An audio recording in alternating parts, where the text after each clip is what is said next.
ओम ह्रीं नमो अरहन्ताणं। ओम ह्रीं नमो सिद्धाणं। ओम ह्रीं नमो आयर्याणं। ओम ह्रीं नमो उवज्झायाणं। ओम ह्रीं नमो लोये सव्वशाहुणं। एषो पञ्चनमुक्कारो सव्वपावपणासनो मङ्गलाणं च सव्येसिं पढमं हवै मङ्गलम्। पढमं हवै मंगलम। आराध्य देव के चरणों में वंदन।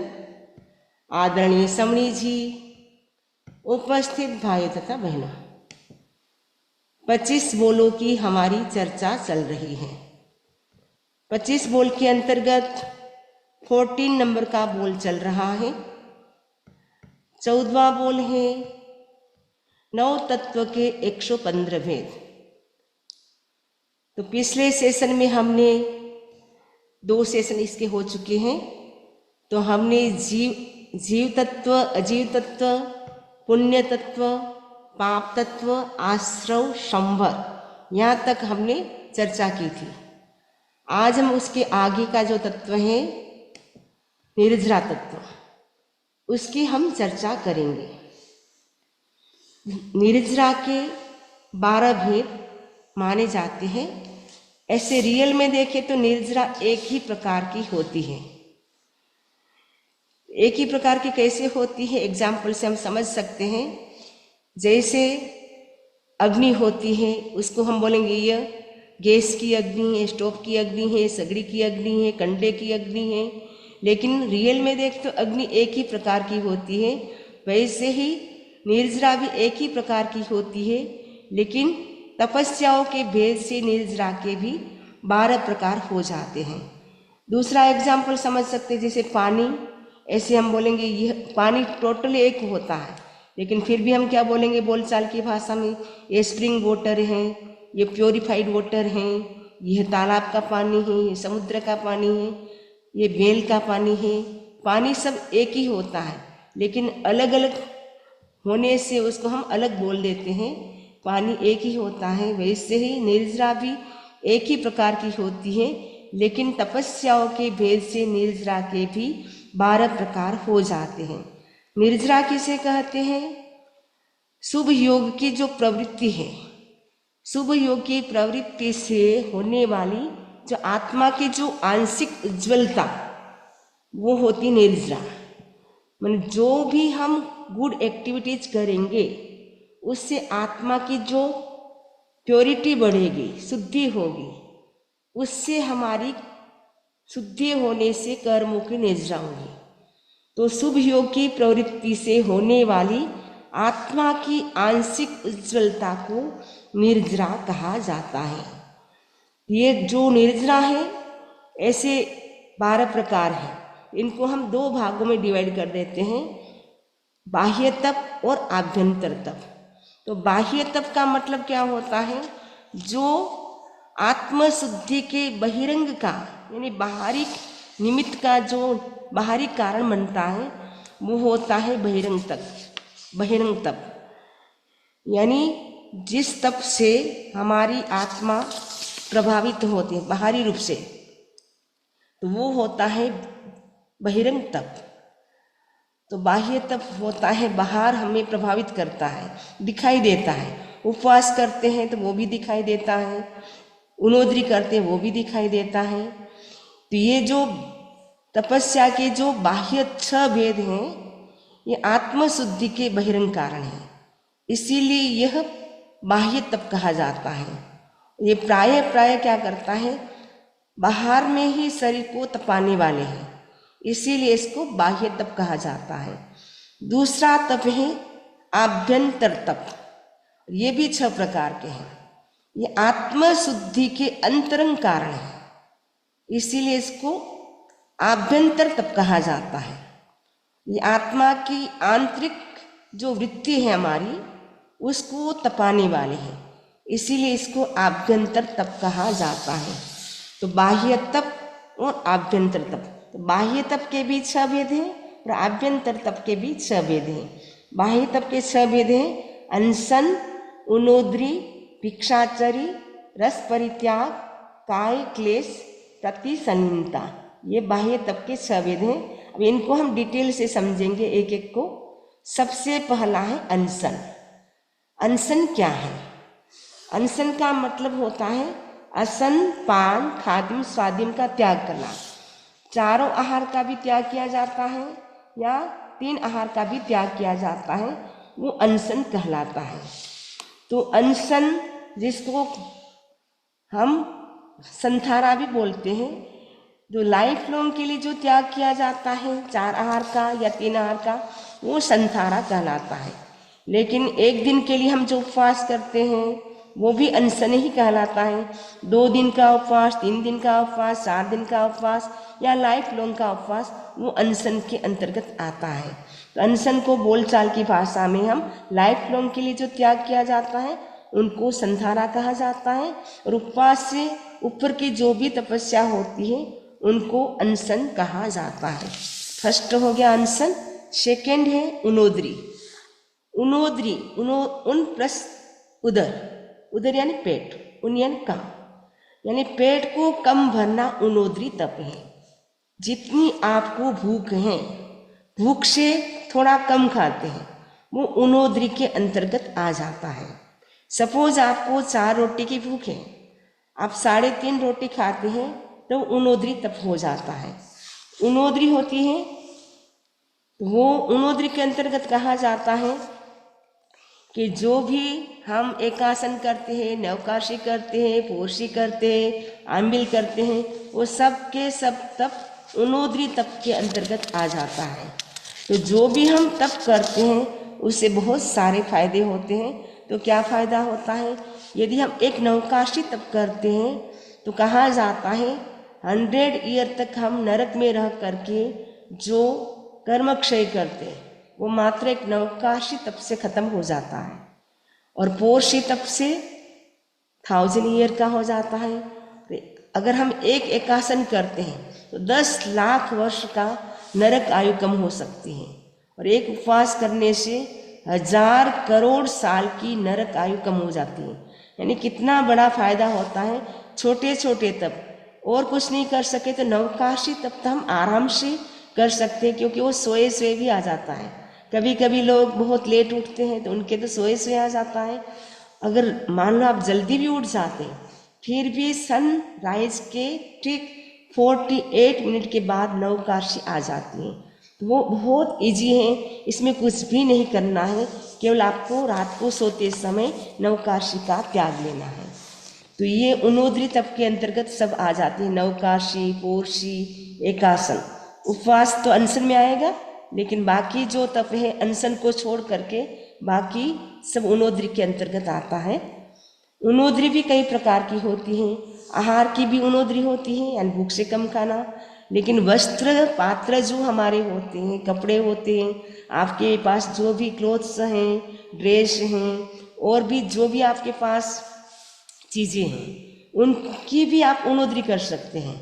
सपोज आपको ड्रेस की ज़रूरत है, फिर भी आप सोचते हैं कि नहीं इस साल तो मैं कैसे भी हो इतनी ड्रेस में ही मैं काम चलाऊंगा, अब मुझे नई ड्रेस नहीं लेनी है। आपको ज़रूरत होने पर भी आप नहीं लेते हैं तो वो उनोद्री हो जाती है। वैसे कसाय की भी हम उनोद्री कर सकते हैं।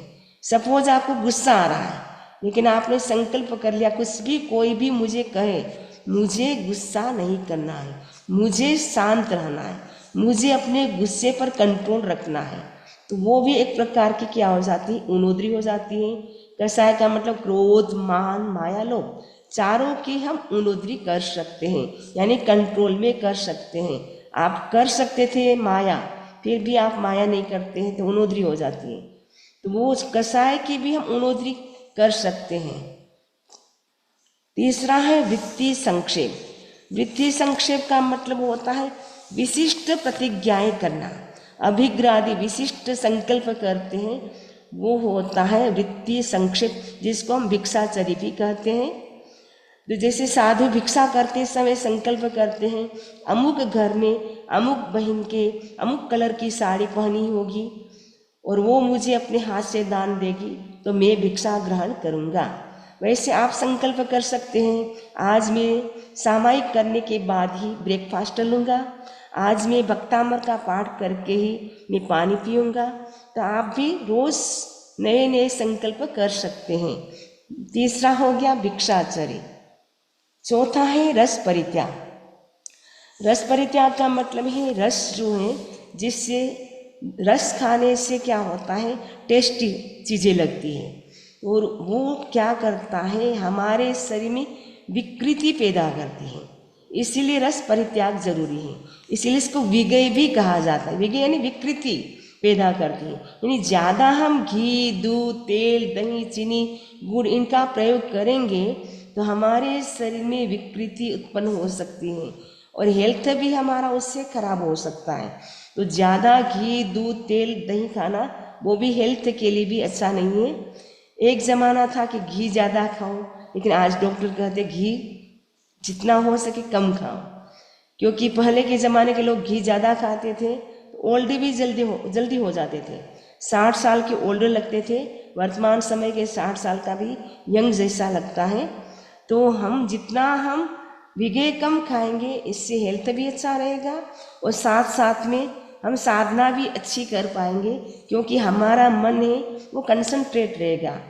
ज़्यादा हम विगय खाते हैं तो उससे हमारा मन कंसंट्रेट नहीं रहता है, इधर उधर घूमता रहता है, एक स्थान पे हमारा मन फोकस नहीं होता है।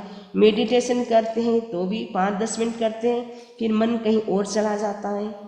तो उसके लिए ज़रूरत है कि हम विगय का रोज़ सारे विगय न खाएं। कभी हमने घी खा लिया तो दूसरे दिन घी त्याग कर दिया, दूध खा लिया तो तीसरे दिन दूध त्याग कर दिया।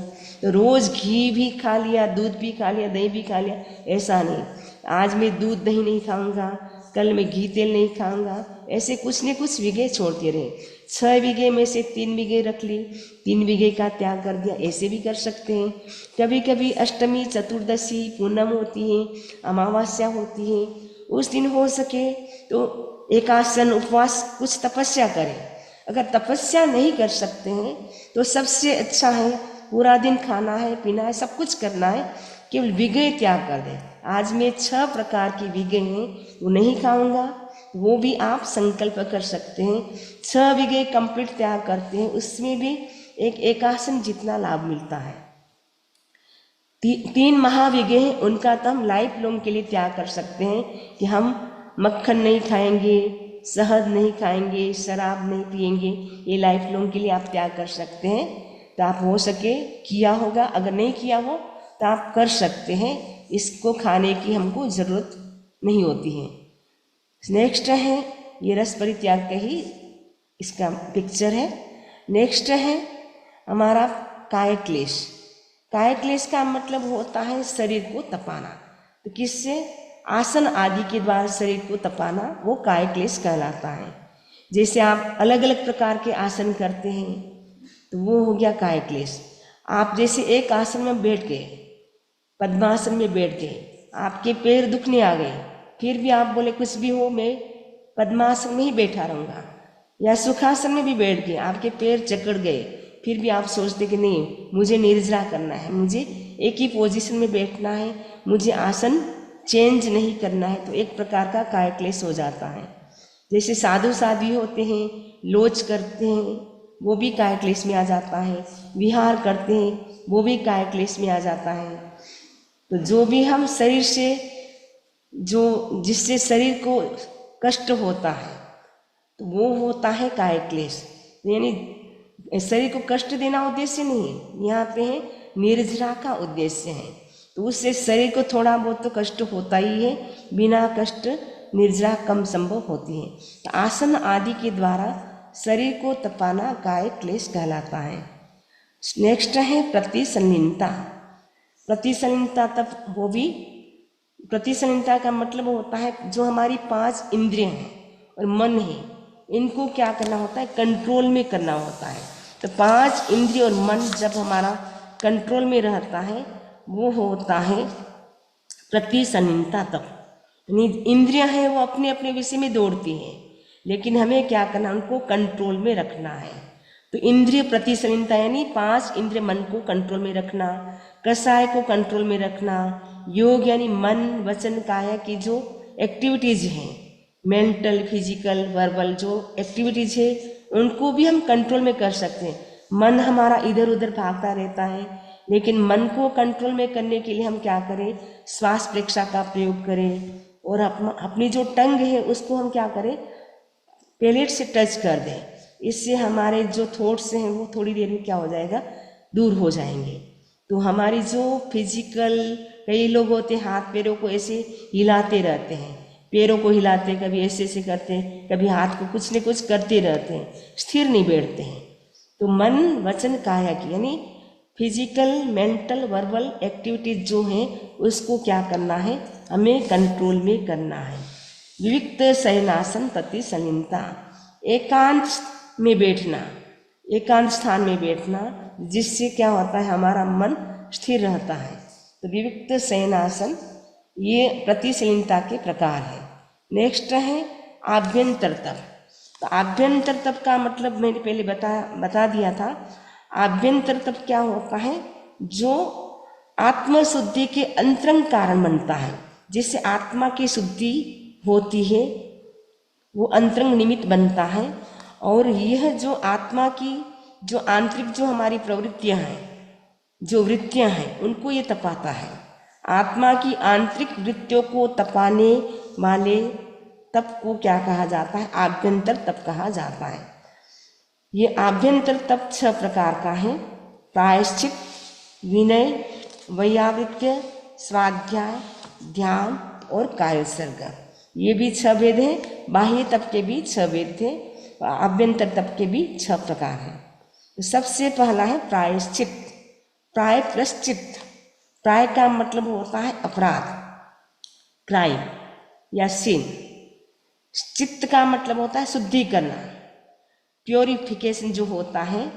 यानी प्रायश्चित से क्या होता है, आत्मा की शुद्धि होती है। क्योंकि कोई भी हमारे से दोष लग गया, दोष की शुद्धि के लिए हम जो प्रयत्न करते हैं वो होता है प्रायश्चित। तो प्रायश्चित कभी कभी होता है कि जो काम हमें नहीं करना चाहिए या नोइंगली अननोइंगली हमारे से काम वो हो गया, बाय मिस्टेक हो गया या जानबूझ करके हमने काम वो कर लिया जो नहीं करना चाहिए था, उसकी विशुद्धि के लिए हम क्या करते हैं, अनुष्ठान करते हैं या विशेष प्रायश्चित लेते हैं। क्योंकि जो भी दोष लगते हैं उसकी शुद्धि के लिए प्रायश्चित लिया जाता है। तो उसमें आपने कौन सा पाप हुआ आपसे, सपोज पंचेंद्रिय जीव की हत्या हो गई है, उसके लिए प्रायश्चित गुरुदेव देते हैं, आपको तेला करना है। तो तेला हमने किया, जो हमारे से मिस्टेक हो गई थी, बाई मिस्टेक भी हमारे से पंचेंद्रिय जीव की हत्या हो गई थी, बाई मिस्टेक भी हो जाए उसकी भी हमें क्या करनी होती है, शुद्धि करनी होती है, प्रायश्चित लेना होता है।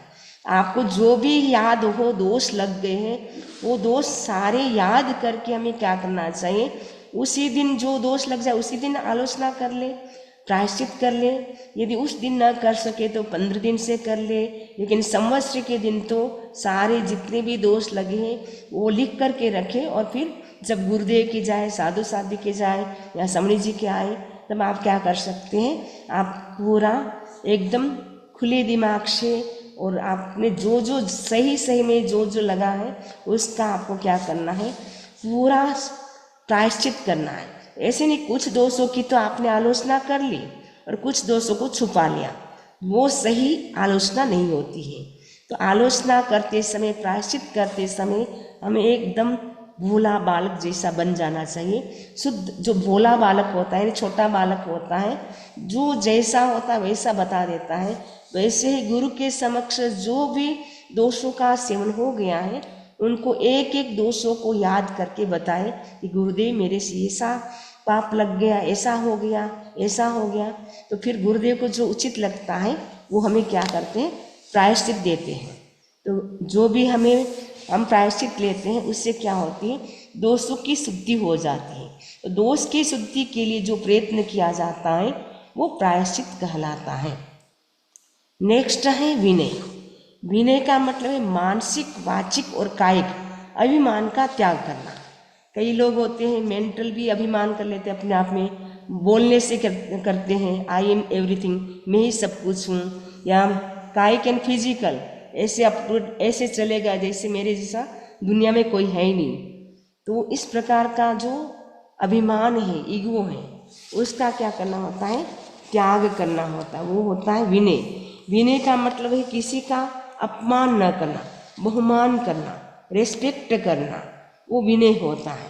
तो विनय के भी जो ठाणंग सूत्र है उसमें 7 प्रकार बताए हैं। ज्ञान विनय, दर्शन विनय, चारित्र विनय, मन विनय, वचन विनय, काय विनय और नमस्कार विनय, लोकोपचार विनय, ये 7 प्रकार के विनय बताए गए हैं।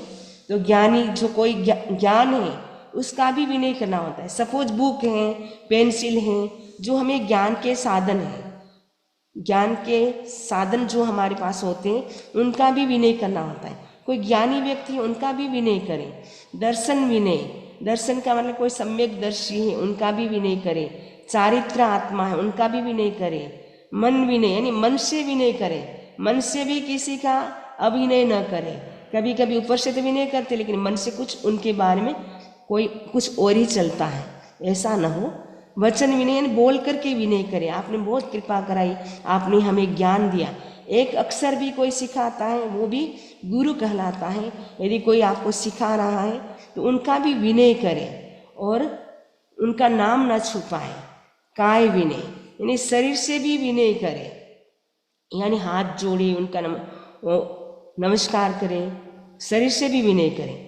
लोकोपचार विनय का मतलब है कोई बड़ा आया, सपोज कोई पढ़ा रहा है, टीचर आया तो खड़े हो जाना, समणी जी आए हाथ जोड़े खड़े हो गए, वंदामी नमस्कार किया, तो वो एक प्रकार का लोकोपचार विनय है।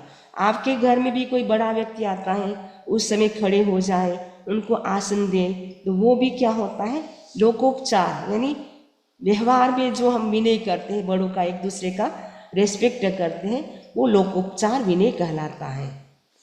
नेक्स्ट है वैयावृत्य। वैयावृत्य का मतलब होता है सेवा करना। तो सेवा करने से भी कितना बड़ा लाभ होता है। तो जो ज्ञाता सूत्र धर्म कथा है उसमें तीर्थंकर गोत्र कर्म बंध के 20 कारण बताए हैं, उनमें एक कारण है सेवा करना। तो सेवा करने से भी कितना बड़ा लाभ होता है, तीर्थंकर गोत्र कर्म का भी बंध हो सकता है। तो वैयावृत्ति है किसकी करनी होती है, आचार्य आदि की। आचार्य हैं, साधु हैं, संघ हैं, साधर्मिक कोई व्यक्ति हैं, शैक्ष हैं यानी नवदीक्षित व्यक्ति हैं, तो उनकी क्या करनी होती है, वैयावृत्ति करनी होती है। 10 प्रकार के वैयावृत्ति होती हैं। तो वैयावृत्ति यहाँ पे 2 प्रकार से कर सकते हैं हम, साधु साध्वी की जो करते हैं, द्रव्य से और भाव से। द्रव्य से का मतलब है असन, पान, मकान, आसन आदि से सेवा करना। जैसे साधु साध्वी पधारे, उनको आपने असन यानी भोजन पानी दिया, पानी यानी पानी, असन यानी भोजन, भोजन पानी देते हैं, तो वो भी साधु साध्वी की वैयावच्य मानी जाती है। मकान देना, उनको रहने के लिए आप मकान देते हैं, वो भी वैयावच्य है। आसन देना यानी उनको जरूरत है लुंकार की, आसन की, तो अगर आपके घर में सहज है तो उनको भावना भाते हैं, तो वो भी एक प्रकार की सेवा हो जाती है। और भाव रूप से जैसे मानसिक सहायता पहुंचाना, समाधि देना, कोई साधु बीमार हो गया है, उनका ट्रीटमेंट कराना, कैसे उनको समाधि मिल सकती है, कैसे उनको सहायता हो सकती है, उसके लिए प्रयास करना, वो भाव सेवा कहलाती है। तो सेवा करने से कहा जाता है बाहु और सुबाहु, यानी भरत चक्रवर्ती और बाहुबली, ये पास्ट लाइफ में साधु थे। बाहु और सुबाहु नाम के साधु थे। वो क्या करते थे, साधुओं की सेवा करते थे। एक साधु की नहीं, 2 की नहीं, लेकिन 500 साधुओं की वो सेवा करते थे। किसी को भी गोचरी की ज़रूरत है, उनको गोचरी ला करके देते, किसी को पानी लाने के लिए ज़रूरत है तो पानी ला के देते, किसी को मेडिसिन की ज़रूरत है तो मेडिसिन ला करके देते। ऐसे वो दिन भर वो सेवा में ही लगे रहते थे। तो सेवा में लगे रहने के कारण इन्होंने इतना, बाहुबली को तो इतना बल मिल गया, कितने शक्तिशाली थे, चक्रवर्ती से भी ज़्यादा शक्तिशाली हो गए क्योंकि उन्होंने सेवा की थी। और भरत चक्रवर्ती बने, उनका निमित्त भी वही बना है, सेवा। तो सेवा उन्होंने की, इसके लिए वो चक्रवर्ती बन गए। और बाहुबली ने भी सेवा की थी, पास्ट लाइफ में सुबाहु के रूप में थे वो, तो उन्होंने भी सेवा की, जिसके कारण इतने एनर्जेटिक हो गए। तो सेवा, कई लोग बोलते हैं खाते पीते वीकनेस लगती है, तो सेवा करना बहुत अच्छा माना जाता है। तो सेवा करने से ये लाइफ भी अच्छी लगती है। सब लोग बोलते हैं देखो कितना सेवा भावी है, और किसी को दिखाने के लिए नहीं करना है, लेकिन मन से करना है और निर्जरा की भावना से करना है। उससे हमारी कर्मों की निर्जरा होती है। तो जितनी जितनी कर्मों की निर्जरा होती जाती है, उससे क्या होते हैं, कर्म हल्के होने से फिर हमारे अंदर जो शक्ति होती है वो अवेकन होती रहती है। नेक्स्ट है स्वाध्याय। स्वाध्याय है, स्वाध्याय का मतलब क्या होता है, विधि पूर्वक सब शास्त्र का अध्ययन करना। यानी जो भी हम स्वाध्याय करते हैं वो शास्त्र होना चाहिए, यानी धार्मिक रिलीजियस जो बुक होती है उसका हम स्वाध्याय करते हैं, वो स्वाध्याय माना जाता है। यदि आप न्यूज़पेपर पढ़ते हैं, आप और क्या पढ़ते हैं, उपन्यास पढ़ते हैं, वो स्वाध्याय नहीं माना जाता है। तो जो रिलीजियस बुक होती है वो ही स्वाध्याय माना जाता है। तो काल आदि की मर्यादा से आत्मोन्नति, आत्मोन्नति का मतलब है आत्मा का प्रोग्रेस कैसे हो सकता है, उस भाव से करना है। वो भी आपको ध्यान रखना है कि कौन से समय स्वाध्याय का है, कौन सा समय स्वाध्याय का नहीं है। जो आगम का स्वाध्याय करते हैं उसमें हमें पूरा स्वाध्याय का टाइम का हमें ध्यान रखना होता है। यदि हम स्वाध्याय का समय नहीं है, उस समय हम स्वाध्याय करते हैं, तो एक प्रकार का ज्ञान की आसाधना होती है। एक बार एक शिष्य था, वो आगम स्वाध्याय रोज करता था, तो उनका आगम स्वाध्याय में बड़ा इंटरेस्ट था। एक दिन क्या होता है, शाम का टाइम हो जाता है, सनसेट का टाइम हो जाता है, उनको ध्यान नहीं आता है, वो इतने स्वाध्याय में लीन हो जाते हैं, इतने कंसंट्रेट हो जाता है उनका मन, उनको पता नहीं चलता है कि सनसेट हो गया है। वो आगम स्वाध्याय कर रहे थे। इधर व्यंतर जाति का देव था, एक देव था, सम्यक दृष्टि देव था, व्यंतर जाति का नहीं, सम्यक दृष्टि देव था। उनके मन में आता है ये मुनि अभी स्वाध्याय कर रहे हैं, अभी स्वाध्याय का समय नहीं है, फिर भी वो स्वाध्याय कर रहे हैं, मुझे जाना चाहिए और उनको प्रतिबोध देना चाहिए, अदरवाइज कोई व्यंतर जाति का देव आएगा, उनको कुछ भी कर सकता है। तो उसके लिए वो क्या करते हैं, ग्वालिन का रूप बना करके आते हैं और जोर जोर से बोलता है, छाछ लो छाछ लो छाछ लो छाछ लो। तो वो मुनि स्वाध्याय कर रहे थे, अचानक उनके मन में, कान में आवाज़ आती कि ये क्या, मैं स्वाध्याय करूँ, बार बार डिस्टर्बेंस हो रहा है, छाछ लो छाछ लो। फिर मुनि श्री बोलते हैं, अरे ये कोई छाछ बेचने का टाइम है, सनसेट हो रहा है। तो देव ने कहा, मतलब वो ग्वालिन ने कहा, अरे ये कोई स्वाध्याय करने का समय है, अभी देखिए सनसेट हो रहा है। तो मुनिश्री को पता चला कि ये मैंने असमय में, यानी स्वाध्याय का समय नहीं था, फिर भी मैंने स्वाध्याय किया है, इसीलिए फिर वो देव मूल रूप में प्रकट होता है कि मैंने ही आपको प्रतिबोध देने के लिए रूप बनाया था ग्वालिन का। तो आपको मैंने स्वाध्याय में बाधा नहीं डाली, लेकिन आपको जागृत करने के लिए, क्योंकि अभी आपका प्रतिक्रमण का समय है, अभी स्वाध्याय करने का समय नहीं है। प्रतिक्रमण सनसेट के टाइम कर सकते हैं, लेकिन जो आगम स्वाध्याय होता है वो सनसेट के समय नहीं होता है। जो उत्तरायण सूत्र होता है उसका तो एक सूत्र होता है कालिक, एक होता है उत्कालिक। तो कालिक का मतलब होता है समय पर, वो टाइम उसका फिक्स होता है। जैसे उत्तरायण सूत्र है, वो जो कालिक सूत्र है, तो कालिक सूत्र होता है, एक होता है वैकालिक उत्कालिक। तो कालिक सूत्र होता है उसका टाइम बाउंड होता है। उत्तरायण सूत्र जैसे सुबह पौष से आए तब तक कर सकते हैं, उसके बाद वापस जब पलेवन का टाइम होता है, यानी सनसेट का टाइम होने से 3 घंटे पहले का जो टाइम होता है, सनसेट से 20 मिनट पहले स्वाध्याय करना छोड़ना होता है, तब तक वो कर सकते हैं। लेकिन जो 10 वैकालिक है वो उत्कालिक है, वैकालिक जिसको कहा जाता है 10 वैकालिक, ये उत्कालिक सूत्र है, यानी उसको हम कभी भी कर सकते हैं। लेकिन दोपहर का जो 12 से 1 बजे का टाइम है, उस समय 10 वैकालिक का स्वाध्याय नहीं करना होता है, बाकी किसी भी समय कर सकते हैं। अस्वाध्याय के 32 कारण बताए हैं शास्त्रों में, जैसे बिजली कड़कती हो, आंधी आ रही हो, या उल्कापात हो रहा हो, या कोई शव पड़ा हो, डेड बॉडी पड़ी हो, या ब्लड आ रहा हो बॉडी से, तो भी हमें क्या है, स्वाध्याय नहीं करना होता है, वो कई देखना होता है। ये जो स्वाध्याय है उसके 5 प्रकार हैं: वाचना, पृच्छना, परिवर्तना, अनुप्रेक्षा, धर्म कथा। वाचना का मतलब बुक को हम जो पढ़ते हैं, रीडिंग करते हैं। पृच्छना का मतलब पूछते हैं, आपके मन में क्वेरी होती है, जिज्ञासा होती है, आपने कोई सुना या पढ़ा, आपके मन में जो प्रश्न हुआ उसको पूछना होता है। परिवर्तना यानी रिपीट करना, अगेन एंड अगेन। आपने कुछ चीज़ याद कर ली, सपोज 25 बोल आपने याद कर लिया, लेकिन आप रिवाइज नहीं करेंगे तो आप भूल जाएंगे।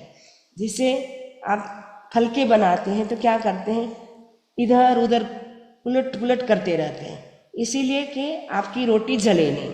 यदि उलट पुलट नहीं करेंगे तो वो जल जाएगी। वैसे ज्ञान भी अगर हम रिवीजन नहीं करेंगे, यानी थोड़े थोड़े दिन के बाद रिवीजन नहीं करेंगे, तो वो ज्ञान भी हम एक समय के बाद भूल जाते हैं। कई लोग बोलते हैं, समरी जी हमने बचपन में तो 25 बोल याद किए थे, लेकिन हमने रिवाइज नहीं किया इसलिए भूल गए।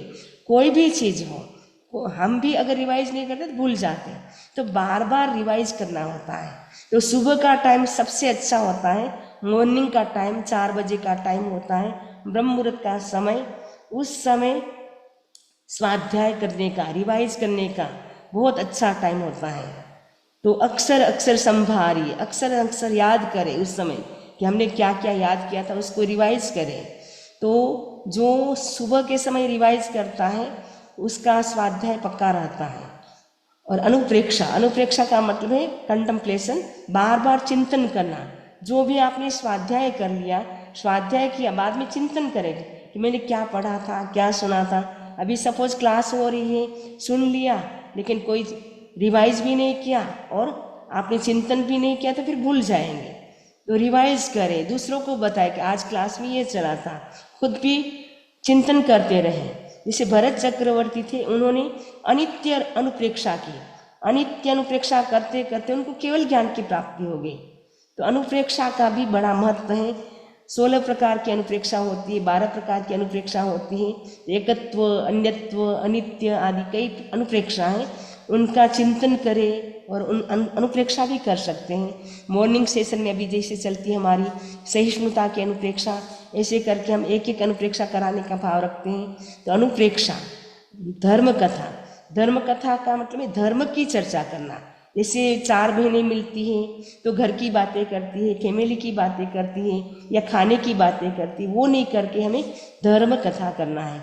आज आपने क्या पढ़ा था, आपने नया क्या सीखा, नया क्या सीख रहे हैं, ऐसी हम चर्चा करें, वो धर्म कथा कहलाती है। नेक्स्ट है स्वाध्याय से क्या लाभ होता है।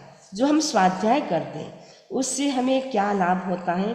सबसे पहला लाभ तो है हमारा जो अज्ञान है वो खत्म हो जाता है और कर्मों का क्षय होता है।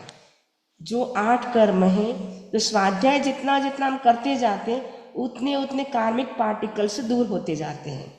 मन शुभ योग में रमण करता है। जितना हम स्वाध्याय करेंगे उतना हमारा मन है वो शुभ योग में रहेगा। कई लोग बोलते हैं कि हमें नेगेटिव थॉट्स आते हैं, हम समझिए शुभ योग में कैसे रहें। तो सबसे अच्छा माध्यम स्वाध्याय करें। मेडिटेशन में आपका मन न लगे, माला में मन न लगे, स्वाध्याय करें, बुक पढ़ना शुरू करें। तो बुक पढ़ते पढ़ते आपका मन एकदम कंसंट्रेट होगा, तो शुभ योग हो जाएगा, मन एकाग्र हो जाएगा। स्वाध्याय जितना करते हैं मन हमारा कंसंट्रेट होता जाता है, और इतना स्वाध्याय में आप कंसंट्रेट हो जाए कि परम ज्ञान की प्राप्ति भी हो सकती है। केवल ज्ञान की प्राप्ति भी स्वाध्याय करने से हो सकती है। इतना बड़ा लाभ है स्वाध्याय का। इसलिए स्वाध्याय तो एक ऐसी चीज़ है कि सभी लोग कर सकते हैं। बच्चा भी कर सकता है, यंग भी कर सकता है, बड़ा भी कर सकता है। यानी स्वाध्याय जैसा तप न था, न है, न होगा। यानी स्वाध्याय सबसे बड़ा तप है। स्वाध्याय के समान दूसरा कोई भी तप नहीं है। ध्यान, ध्यान का मतलब होता है किसी एक विषय पर अपने मन को कंसंट्रेट करना। हमारा मन है वो बड़ा पाजी है, घूमता रहता है। हमें क्या करना, एक सब्जेक्ट पर अपने मन को क्या करना, फोकस करना होता है। एक ले लिया हमने सब्जेक्ट ले लिया कि आज मुझे श्वास को ही देखना है, तो मन को कंसंट्रेट कर लिया, तो मन जितना कंसंट्रेट होता जाएगा उतना ध्यान होता जाएगा। तो किसी एक विषय पर मन को एकाग्र करना वो ध्यान कहलाता है। ध्यान करने से भी कर्मों की निद्रा होती है। कहा जाता है एक व्यक्ति 2 दिन की तपस्या करता है और एक व्यक्ति 2.5 मिनट का शुद्ध ध्यान करता है। आचार्य महाप्रज्ञ जी अपनी बुक में लिखते हैं कि 2.5 मिनट का ध्यान करते हैं। अरे हाँ, तो 2.5 मिनट वंदा में बोल रहे कि आधा घंटा ध्यान करता है अगर, तो उससे एक व्यक्ति आधा घंटे का ध्यान करता है, एक व्यक्ति 2 दिन का तप करता है, तो उसमें इक्वल लाभ होता है। तो ध्यान करने से कितना बड़ा लाभ होता है। ध्यान करने से भी केवल ज्ञान की प्राप्ति हो जाती है। जो भी तीर्थंकर होते हैं जब तक केवल ज्ञान की प्राप्ति नहीं होती वो ध्यान ही करते, वो स्वाध्याय नहीं करते, वो ध्यान में ही खड़े रहते हैं। वो जब तक वो ध्यान करते हैं, ध्यान में रहते हैं, जब जरूरत लगती है शरीर को कुछ देने की तब वो भिक्षा के लिए जाते हैं, अदरवाइज वो ध्यान में ही खड़े रहते हैं। नेक्स्ट है जो ध्यान है उसके 4 प्रकार हैं, आर्त ध्यान, रौद्र ध्यान, धर्म ध्यान और शुक्ल ध्यान। ये फर्स्ट जो 2 ध्यान हैं आर्त और रौद्र, ये दोनों ही अच्छे ध्यान नहीं है, नेगेटिव है, इसीलिए वो ध्यान कभी नहीं करना चाहिए। धर्म ध्यान, शुक्ल ध्यान, ये 2 ध्यान अच्छा है, उनको हम ज़्यादा करें। यानी शुक्ल ध्यान में तो एकदम हमारी जो भावधारा है एकदम प्योर हो जाती है, वो शुक्ल ध्यान है। धर्म ध्यान का मतलब धर्म की चर्चा करते हैं, स्वाध्याय करते हैं, वो सब धर्म ध्यान के अंतर्गत आता है। तो धर्म ध्यान में हम अधिक से अधिक रहने की कोशिश करें। ये जो 4 ध्यान का जो 19वां नंबर का जो बोल आएगा उस समय हम इसकी डिटेल से चर्चा करेंगे। नेक्स्ट है कायोत्सर्ग। कायोत्सर्ग, काय प्लस काय का मतलब शरीर और उत्सर्ग का मतलब है छोड़ना, लिविंग। तो कायोत्सर्ग है उसमें हमारे जो कायोत्सर्ग में क्या करना होता है, शरीर को छोड़ना। शरीर को छोड़ने का मतलब होता है जो शरीर के प्रति हमारा जो अटैचमेंट है उसको हमें कम करना है। और काय की जो प्रवृत्ति है, जो हलन चलन आदि की जो भी प्रवृत्ति है उसको हमें छोड़ना है। और क्रोध आदि है उसको हमें छोड़ना है। तो कायोत्सर्ग में हमें किसको छोड़ना है, कायोत्सर्ग को व्युत्सर्ग भी बोलते हैं। तो काया की जो प्रवृत्ति यानी शरीर की यानी बॉडी की जो भी एक्टिविटीज है, मूवमेंट हम जो भी करते हैं उसको क्या करना, हमें एकदम छोड़ना है। और क्रोध आदि जो कषा है उसको भी छोड़ना है, वो कायोत्सर्ग है। तो कायोत्सर्ग की जो अवधि होती है, कायोत्सर्ग है प्रेक्षा ध्यान में वो लेट करके भी करते हैं, बैठ करके भी करते, खड़े होकर के भी करते हैं। तो बैठ करके किया जाने वाला कायोत्सर्ग मीडियम होता है और लेट करके किया जाने वाला नॉर्मल होता है। और जो खड़े होकर के जो कायोत्सर्ग किया जाता है सबसे उत्तम कायोत्सर्ग होता है।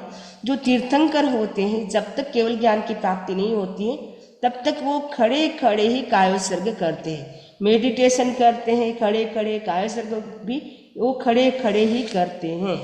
ये कायोत्सर्ग हैं, इस वो कितनी ड्यूरेशन है, मन कब तक कर सकते, कम से कम कायोत्सर्ग की अवधि तो अंतर्मुहूर्त है यानी 48 मिनट के भीतर हम कर सकते हैं।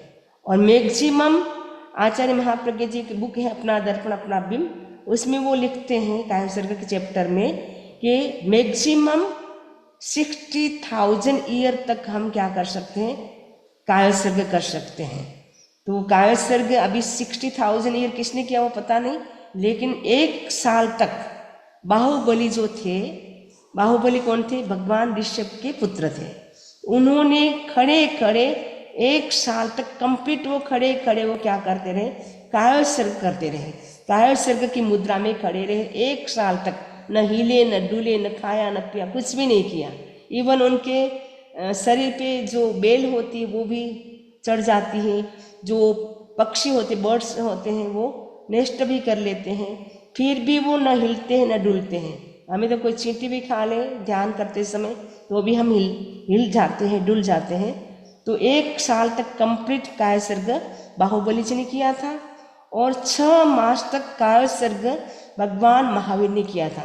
भगवान महावीर जब साधना काल उनका चल रहा था, 12.5 वर्ष का साधना काल था, उसमें एक बार उन्होंने कंटिन्यू 6 मास तक कायसर्ग किया, यानी 6 मास तक उन्होंने न खाया न पिया, 6 मास तक वो कायसर्ग करते रहे। कायसर्ग का प्रयोजन, इसका पर्पज क्या है?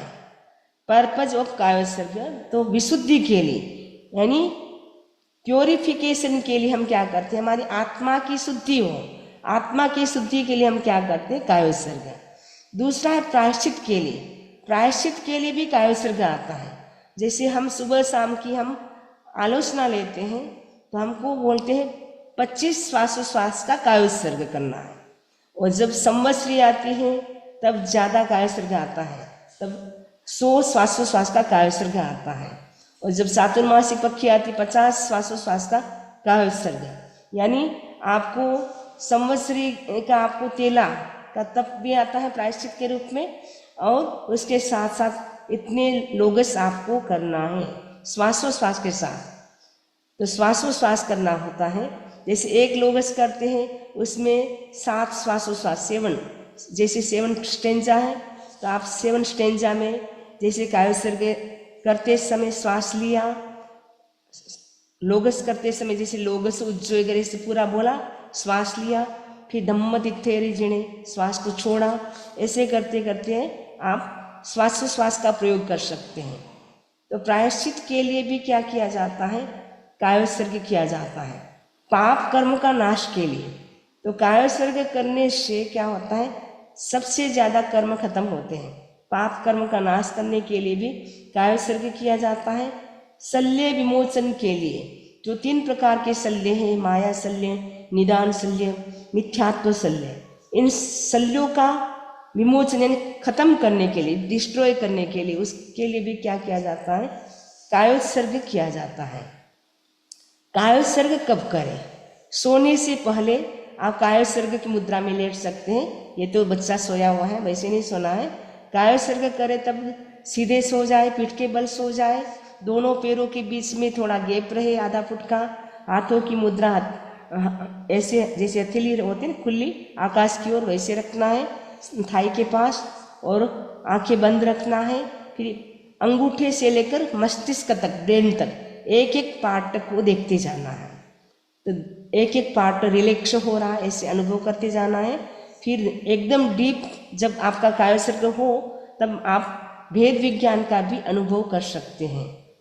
तो सोने से पहले करें, नींद में सपना आए तब, जैसे आपको सपोज कोई बुरे सपने आए तो उसको खत्म करने के लिए भी 4 लोगस का ध्यान किया जाता है, यानी कि वो कायोत्सर्ग के साथ श्वास के साथ वो भी किया जाता है। बुरे सपने अगर हम कायोत्सर्ग कर लेते, उठते ही 4 लोगस का, तो उससे भी हमारे बुरे सपने जो भी होते हैं, बेड जो ड्रीम आते हैं वो खत्म हो जाते, उसका इफेक्ट। उपसर्ग आयतन, उपसर्ग कभी कभी कोई आ जाए, जैसे सुदर्शन शेठ थे, वो भगवान महावीर स्वामी पधारते हैं, दर्शन करने के लिए जाते हैं, रास्ते में अर्जुन माली का उपद्रव था, तो जैसे लगा अब अर्जुन माली का उपद्रव शुरू होने वाला है, तो वो क्या किया, रास्ते में ही कायोत्सर्ग में खड़े हो गए। तो कायोत्सर्ग में तब तक खड़े रहे जब तक उपसर्ग शांत नहीं हुआ। जैसे उपसर्ग शांत होता है कायोत्सर्ग कंप्लीट करते हैं। स्वाध्याय प्रारंभ करें तब भी कायोत्सर्ग कर सकते हैं। 1 लोगस 2 लोगस जो भी नया स्वाध्याय करते हैं तो पहले अच्छी भावना करें कि ये जो स्वाध्याय में शुरू कर रहा हूँ, मेरा स्वाध्याय एकदम निर्बाध रूप से, निर्विघ्न रूप से कंप्लीट हो। कभी कभी हम बुक शुरू कर देते हैं लेकिन वो पूरी नहीं होती है, इसलिए स्वाध्याय करने से पहले क्या करें, हम कायोत्सर्ग करें, लोगस का ध्यान करें, श्वासोश्वास का प्रयोग करें। और कई लोग स्वाध्याय जैसे आगम स्वाध्याय जब आचार्य तुलसी करवाते थे तब वो कई बार तेले का तप करवाते थे, इसीलिए कि वो जो भी आगम स्वाध्याय शुरू किया है वो निर्विघ्न रूप से चलता रहे। इसलिए आज भी वो आगम स्वाध्याय जो शुरू किया था आज भी आचार्य महाश्रवण जी के सानिध्य में भी निर्विघ्न रूप से चल रहा है। ये जो नीरजरा थे, नीरजरा के जो 12 प्रकार थे वो कंप्लीट हो गए। तो निर्जरा के 12 प्रकार आपको समझ में आ गए होंगे। 6 बाह्य तप थे, 6 आभ्यंतर तप थे। तो अनशन, उनोद्री, एक बार नाम रिपीट कर देती हूँ। अनशन, उनोद्री, भिक्षाचरी, रस परित्याग, काय क्लेश, प्रतिशीलता, प्राय, ये 6 तो हो गया अपना बाह्य तप। और 7वें से है आभ्यंतर तप, प्रायश्चित, विनय, वैयावृत्य, स्वाध्याय, ध्यान, व्युत्सर्ग बोलो या कायोत्सर्ग बोलो, ये 6 प्रकार के आभ्यंतर तप हैं। ये निर्जरा के टोटल कितने हो गए? 12 प्रकार हो गए। अब नेक्स्ट तत्व हमारा बंध तत्व, क्योंकि 9 तत्व की चर्चा चल रही है, इसमें से हमने 7 तत्व कंप्लीट किए, 8वां तत्व है बंध। तो बंध किसे कहते हैं? बंध का मतलब होता है आत्मा प्रदेशों के साथ कर्म पुद्गलों का दूध पानी की तरह मिल जाना। जो आत्म प्रदेश हैं हमारे, उसमें जो कार्मिक पार्टिकल्स हैं वो कैसे चिपक जाते हैं? जैसे दूध और पानी, दूध में मिल्क जो होता है उसके अंदर हम वाटर डालते हैं तो एक मेक हो जाते हैं, कोई पता भी नहीं चलता है कि इसमें पानी अलग है दूध अलग है। वैसे ही आत्मा के प्रदेशों के साथ कार्मिक पार्टिकल्स ऐसे चिपक जाते हैं कि आत्मा और कर्म जैसे मान लो एक मेक हो गए, वैसे हो जाते हैं। तो आत्मा प्रदेशों के साथ कर्म पुद्गलों का दूध पानी की तरह मिल जाना, एक ही भाव हो जाना, वो क्या होता है? बंध होता है, उसे बंध कहा जाता है। तो बंध है वो 4 प्रकार का है, प्रकृति बंध, स्थिति बंध, अनुभाग बंध, प्रदेश बंध। प्रकृति का मतलब होता है नेचर, मतलब कोई भी कर्म बनता है तो वो उसका नेचर क्या होगा। जैसे सपोज आपने ज्ञान की आसाधना की तो उससे क्या होगा? ज्ञानावली कर्म का बंध होगा। तो ज्ञानावली कर्म का नेचर क्या है? ज्ञान को ढकना। जब तक ज्ञानावली कर्म का उदय रहेगा तब तक याद नहीं रहेगा। कई लोग बोलते हैं पहले तो बहुत याद होता था, अब याद नहीं होता है। इसका मतलब है अब ज्ञानावली कर्म का उदय शुरू हो गया है। तो ज्ञानावली कर्म का, ज्ञान की आसाधना करने से, ज्ञानी की आसाधना करने से तो ज्ञानावली कर्म का बंध होगा। यदि हम प्राण भूत जीव सत्व उनको हम असाता देते, किल करते हैं, उससे असात वेदनीय कर्म का बंध होता है। तो असात वेदनीय कर्म का बंध होगा तो शरीर में वो असाता ही असाता रहेगी। तो जो जिस रूप में हम कर्म का बंध करते हैं उसी रूप में वो कर्म का फल भी मिलता है। तो प्रकृति का मतलब होता है नेचर के कर्म, कौन से कर्म का क्या नेचर होगा। तो सबसे अधिक जो कार्मिक पार्टिकल्स होते हैं ऐसे कहा जाता है कि असाता वेदनी के सबसे ज़्यादा। ऐसे तो 8 कर्म एक साथ बनते हैं, आयुष्य कर्म को छोड़ करके 7 कर्म तो एक साथ ही बनते हैं, जो भी हम एक्टिविटीज करेंगे। लेकिन जो ज़्यादा है ज्ञान की आसाधना की तो ज्ञान का ज़्यादा बंध हो जाएगा। यदि हमने किसी जीव को मारा है, उसको असाता दी है, तो उससे असात वेदनी का ज़्यादा बंध होगा। मतलब जिस रूप में, मतलब जो हम कर्म करते हैं वो ज़्यादा कर्म का बंध होता है। तो नेचर, कौन से कर्म का क्या नेचर होगा वो डिसाइड होता है। स्थिति बंध यानी ड्यूरेशन। सपोज कर्म का बंध हो गया, ज्ञानावली कर्म का बंध हो गया, वो कितने समय तक रहेगा? क्योंकि कोई भी कर्म का बंध होता है उसका ड्यूरेशन होता है। कोई 100 साल का भी हो सकता है, कोई 1000 साल का भी हो सकता है। और जैसे ज्ञानावली कर्म का बंध हो गया, मैक्सिमम 30 कोटि सागरकम का हो सकता है, 30 कोटि। और कर्म का बंध होता है जो भी होता है मैक्सिमम होता है दर्शन मोहनी कर्म का बंध जो होता है वो 70 कोटि सागरकम तक का भी हो सकता है। तो स्थिति का मतलब होता है ड्यूरेशन फिक्स होती है कि जो कर्म का बंध होता है वो कितने समय तक आपका वो बंद रहेगा। जब तक बंधा पड़ा है तब तक तो आपको कोई डिस्टरबेंस नहीं होगा, लेकिन जैसे वो उदय में आएगा तब डिस्टरबेंस शुरू हो जाएगा। अनुभाग बंध यानी इंटेंसिटी, तीव्रता, कषाय की तीव्रता कितनी थी, जिस समय आप मतलब जो काम कर रहे थे उस समय आपके भीतर कितनी इंटेंसिटी थी, कितनी तीव्रता थी उस काम करने को, उसमें आपका कषाय कितना था तेज, उसके हिसाब से कर्म का बंध होता है। जितना कषाय एक्सट्रीम लेवल का होता है कर्म का बंध भी एक्सट्रीम लेवल का होता है। जितना कषाय मंद होता है उतने कर्म का बंध भी कम होता है। तो जिसका कषाय शांत होता है कर्म का बंध भी उसके कम होता है, जिसके कषाय ज़्यादा होता है उसे कर्म का बंध भी अधिक होता है। प्रदेश बंध का मतलब क्वांटिटी, हम जो कर्म का बंध करते हैं तो कितने क्वांटिटी में हम कार्मिक पार्टिकल्स को ग्रहण करेंगे, कैच करेंगे। तो जैसी हमारी इंटेंसिटी होती है, कषाय की तीव्रता होती है, उसके हिसाब से कर्म के प्रदेश भी हम कार्मिक पार्टिकल से भी हमारे आत्मा प्रदेश भी वो चिपक जाएंगे। तो प्रकृति का मतलब है नेचर, कर्म का नेचर क्या होगा। स्थिति का मतलब है वो कर्म है जो बनता है वो कितने समय तक रहेगा, उसका ड्यूरेशन क्या होगा, और बनते समय वो कैसे पता चलता है, इंटेंसिटी के आधार पे वो कितने तीव्रता में आपका बंधा है, कषाय कितना तेज था। एक तो आप सामान्य रूप से कषाय करते तो उससे कम होगा, एक आप एकदम तेज गुस्सा हो जब जिस समय होता है उस समय कर्म का बंध ज़्यादा होगा।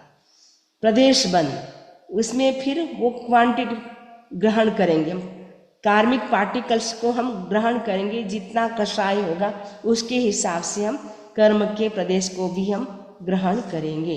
ये बंध के 4 प्रकार हैं, प्रकृति बंध, स्थिति बंध, अनुभाग बंध और प्रदेश बंध। चौथा तत्व है हमारा मोक्ष, जो हमारा गोल है, सबका यही गोल है, हम सभी को मोक्ष जाना है।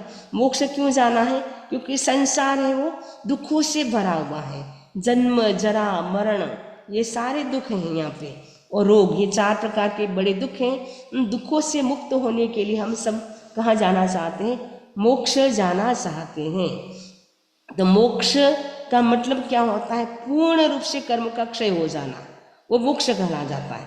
और अपूर्ण रूप से कर्म का क्षय होना निर्जरा, यानी पार्शियल जो निर्जरा होती है, आंशिक जो कर्म का क्षय होता है वो तो निर्जरा कहलाती है, और कंप्लीट निर्जरा होती है वो मोक्ष कहलाता है।